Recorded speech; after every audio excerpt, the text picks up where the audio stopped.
नमस्कार, आपले सर्वांचे स्वागत आहे. सरकार जुने एचआरए नियम बदलण्याच्या विचारात, तर इन हँड सॅलरीमध्ये होऊ शकते मोठी वाढ. चला पाहूया याविषयी सविस्तर माहिती. त्यापूर्वी आपणास विनंती आहे, चॅनलला जर अजूनही सबस्क्राईब केलेलं नसेल तर चॅनलला सबस्क्राईब करा, जेणेकरून नवनवीन अपडेट लवकरात लवकर तुमच्यापर्यंत पोहोचतील. आणि आपल्या हक्काच्या चॅनलला सबस्क्राईब करायला, फॉलो करायला विसरू नका. पगारदार वर्गासाठी एक दिलासादायक बातमी समोर येत आहे. सरकार हाऊस रेंट अलाउन्सशी संबंधित एका जुन्या नियमात मोठा बदल करण्याच्या तयारीत आहे. या प्रस्तावाला मंजुरी मिळाल्यास कर्मचाऱ्यांच्या हातात येणारा पगार हा वाढू शकतो. सध्याचा नियम काय आहे चला तर पाहूया. सध्याच्या जुन्या कर प्रणालीनुसार महानगरामध्ये राहणाऱ्या पगारदार करदात्यांना एचआरएवर 50% कर सवलत मिळते, तर इतर शहरामध्ये राहणाऱ्या कर्मचाऱ्यांसाठी ही मर्यादा मात्र सध्या 40% इतकी निश्चित करण्यात आलेली आहे. मग सरकारचे प्रस्तावित नवीन संरचनेचे स्वरूप कसे असणार चला तर पाहूया.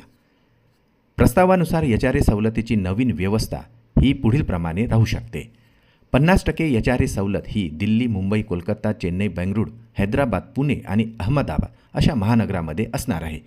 तर 40%ची सवलत ही देशातील इतर शहरांना लागू असणार आहे. नियम बदलणे आवश्यक का चला तर पाहूया. अनेक शहरं IT, मॅन्युफॅक्चरिंग आणि सर्व्हिस सेक्टरची मोठी केंद्रे म्हणून उदयास आलेली आहे. या शहरामध्ये घराचे भाडेही झपाट्याने वाढलेले आहे. सध्याच्या शहरी वास्तवाचा विचार करता एचआरए नियमामध्ये सुधारणा करणं आवश्यक असल्याचं सरकारचं असं मत आहे. मग याचा फायदा कुणाला होणार चला तर पाहूया. हा प्रस्ताव प्रामुख्याने त्या कर्मचाऱ्यांसाठी फायदेशीर ठरेल जे अजूनही ओल्ड टॅक्स रिजिम निवडतात. या प्रणालीमध्ये एचआरए सारख्या सवलतीचा लाभ मिळतो, मात्र नवीन कर प्रणालीत एचआरएसह बहुतांश सवलती उपलब्ध नाहीत. सरकारने एचआरए सवलत वाढवल्यामुळे टॅक्सेबल इन्कम कमी होईल, ज्याचा थेट फायदा कर्मचाऱ्यांच्या मासिक इन हँड सॅलरीवर होणार आहे. आणि विशेषतः महानगरासारख्या महागड्या शहरांमध्ये राहणाऱ्यांसाठी हा बदल मोठी बचत करणारा ठरू शकतो.